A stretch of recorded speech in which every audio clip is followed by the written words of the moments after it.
এই আলাপটা করব করব করে করা হয় নাই, কিন্তু না কইরা থাকা গেল না। বাংলাদেশের সাথে আমেরিকার ট্যারিফ আলোচনা চলতেছে। মানে আমেরিকার বাজারে বাংলাদেশের পণ্য ঢুকতে হইলে, সেটা গার্মেন্টস হোক, চামড়া হোক, যেটাই হোক, কত ট্যাক্স দেওয়া লাগবে। মানে আমেরিকা তার দেশে ঢোকা সব পণ্যের উপরে অতিরিক্ত ট্যাক্স বসাবে, সব দেশে। আগে ট্যাক্স ছিল 0 বা 5%, সেইটার ট্যাক্স বা ট্যারিফ হয়ে যাবে 20% বা 30% বা তারও বেশি। এটা হুদাহুদি করে নাই, তারা কইতেছে এটা রিসিপ্রোকাল ট্যারিফ, মানে তুমি যেমন ট্যাক্স বসাও আমার পণ্যে, আমি তেমন ট্যাক্স বসাবো তোমার পণ্যে। মানে বাংলাদেশ যদি আমেরিকান পণ্যে 30% ট্যাক্স দেয় ধরে, তাহলে বাংলাদেশি পণ্যকে আমেরিকায় ঢোকার জন্য 30% ট্যাক্স দিতে হবে, নো হাঙ্কি পাঙ্কি। তো এই ট্যারিফ বসায় আমেরিকা থামে থাকে নাই, তারা আলাপ আলোচনা শুরু করছে দেশগুলোর সাথে। অনেক দেশ আলোচনা করে ট্যারিফ কমায়ও নিছে, শুল্ক কমায় নিছে আর কি। যারা কমায় নিছে তারা এমন কোনো বাণিজ্য সুবিধা দিছে আমেরিকাকে, যার জন্য ট্যারিফ কমাইতে পারছে। এটা একটা বার্গেনিং টুল আর কি, এটা দিয়ে বার্গেনিং করিচ্ছে আমেরিকা। বাংলাদেশের আলোচনা চলতেছে, এটা আগামী 31 তারিখের মধ্যে ফাইনাল হবে, মানে 2-1 দিনের মধ্যেই আর কি, যে বাংলাদেশ কত পাইতেছে ট্যাক্স বা ট্যারিফ। যদি বাংলাদেশ ট্যারিফ কমাইতে না পারে, তাইলে হাতে হ্যারিকেন ধরতে হবে, কলে এই শুল্ক কার্যকর হবে 1 আগস্ট থেকে। তবে আমেরিকান বাণিজ্য মন্ত্রী বলছে শুল্ক কার্যকর হইলেও আলোচনা চলবে। আমি এটা নিয়ে একটা ভিডিও করেছিলাম, আপনারা জানেন যে আমি ইকোনমিক্সের ছাত্র। এই শুল্ক দীর্ঘমেয়াদে আমেরিকান ইকোনমির ক্ষতি করবে, তবে স্বল্প মেয়াদে তা আমাদের ক্ষতি করবে, অবশ্যই করবে, যদি আমরা শুল্কের একটা ভালো রেট না পাই। যাই হোক, আমি ওই একাডেমিক আলোচনাতে যাব না। আমরা এই চুক্তির একটা বিশেষ দিক নিয়ে আলোচনা করব। কুটি এশিয়া ইন্ডিয়া গ্যাঞ্জাম করিচ্ছে, আর ইন্ডিয়ার গ্যাঞ্জাম করে লাভটা কি, এটা নিয়ে আলাপ করব। এটা হইতেছে গোপনীয়তার চুক্তি। মানে এই যে বাংলাদেশ আলোচনা করতেছে আমেরিকার সাথে, সে আলোচনার আগে একটা চুক্তি করেছে বাংলাদেশের সাথে, তার নাম গোপনীয়তার চুক্তি। এখন বাংলাদেশে হাউকা উঠেছে, কেন এই আলাপ গোপনে করতে হবে, কেন পাবলিক জানিতে পারিবে না, এগুলো সরকার খুব খারাপ কাজ করিচ্ছে, তাই না? দেবপ্রিয় কইছে এই ধরনের গোপনীয়তা চুক্তি করছে বাংলাদেশ এই ট্যারিফের নেগোসিয়েশনের টাইমে, তার নজিরবিহীন, আগে কখনো এটা হয় নাই। দেখেন, কথা সত্য, মিছা কথা কয় নাই। তার সাথে এটাও সত্য যে এই একতরফাভাবে সব দেশকে রিসিপ্রোকাল ট্যারিফ চাপাই দিয়া আলোচনা শুরু করা, এটাও আমেরিকা আগে কখনো করে নাই, এটাও নজিরবিহীন। এই গোপনীয়তার চুক্তি কি বাংলাদেশ একা করিছে আমেরিকার সাথে, নাকি সব দেশই করিছে? যারা আলোচনা করিচ্ছে সব দেশই করিছে, কিন্তু দেবপ্রিয়বাবুর দাবি সব দেশ করলেও বাংলাদেশ এই চুক্তি করতে পারবে না। তার মানে যে নেগোসিয়েশনে আলাপ, এটা বাংলাদেশ করতেই পারবে না। তো আসেন একটু দেখি আমি তো কইলাম, আপনারা বিশ্বাস করবেন কেন, আগে দেখি যে আসলে অন্যরা গোপনীয়তা চুক্তি করেছে কিনা।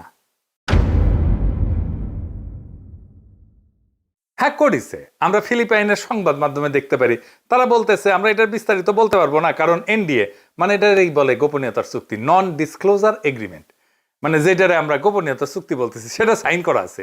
ইংরেজিতে কইছে, এ দেখেন, however when asked to provide a list of products included in the tariff concession, Rodolfo did not provide details as they are signatory of a non-disclosure agreement, NDA. It is covered by an NDA while we are still negotiating. আচ্ছা, তার মানে এরা করিছে। থাইল্যান্ডে কি কইছে?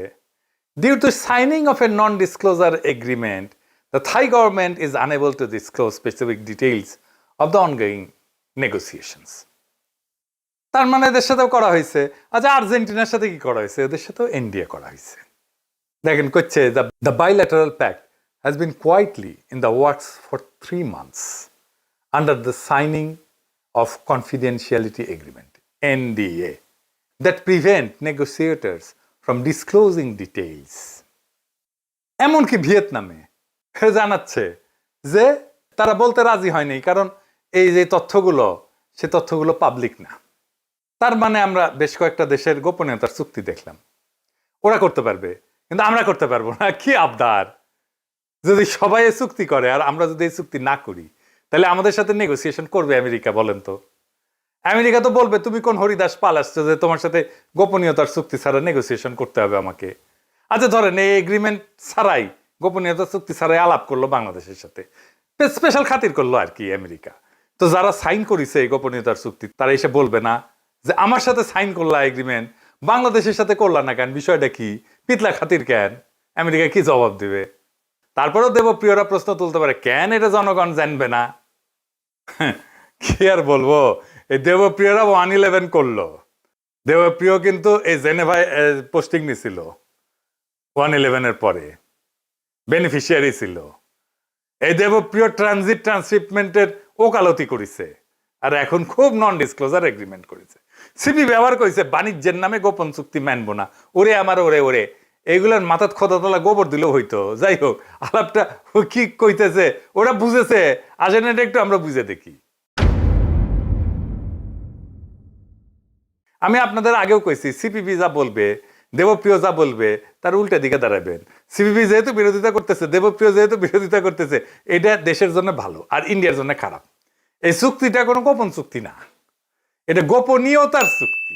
গোপন চুক্তি আর গোপনীয়তার চুক্তি দুইটা ভিন্ন জিনিস। মানে যতক্ষণ এই ট্যারিফ নিয়ে আমাদের আলোচনা হইতেছে আমেরিকার সাথে, ততক্ষণ আমাদের আলোচনার বিষয় বাইরে যাবে না।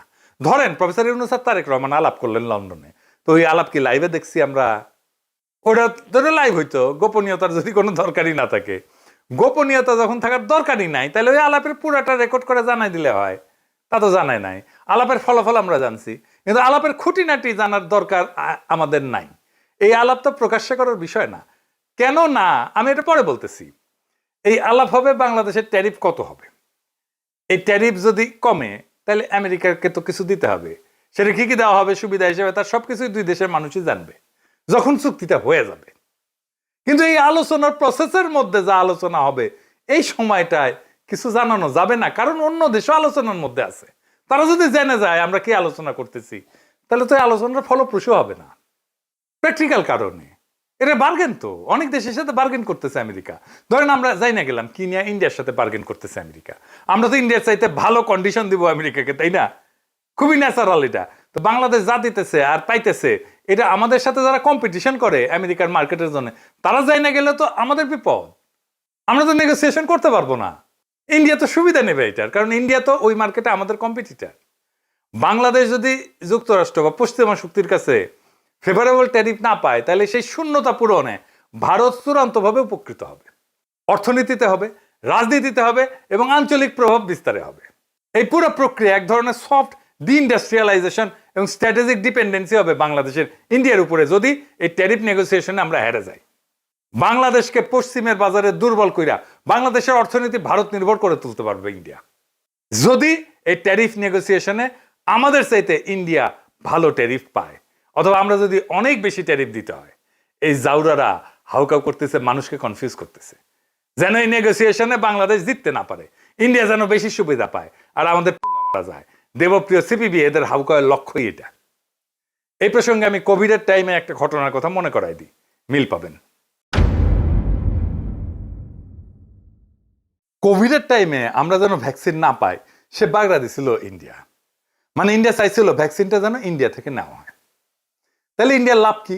ইন্ডিয়া এটা তার কূটনৈতিক অস্ত্র হিসেবে ব্যবহার করবে। আমি বেনে বেনে করছি না, দেখেন তো। এই সময় চীনের সাথে ভ্যাকসিন কেনা নিয়ে আলাপ হচ্ছিল বাংলাদেশের।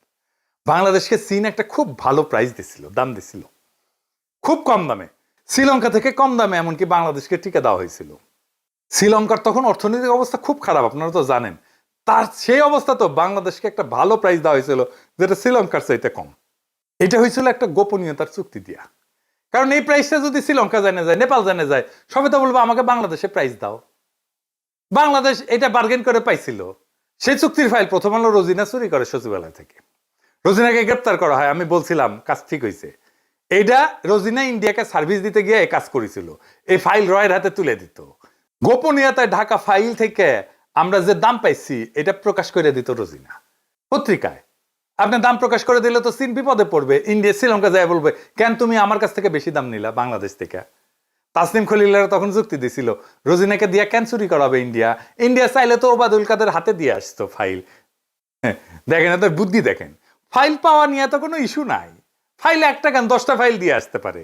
ইস্যু হইতেছে মিডিয়া বাংলাদেশ যে দাম পাইছে সেটা প্রকাশ হওয়া। একমাত্র সেটা প্রকাশ হওয়া মাত্রই এই চুক্তি ভঙ্গের, গোপনীয়তার চুক্তি ভঙ্গের অভিযোগ চীন করতে পারে।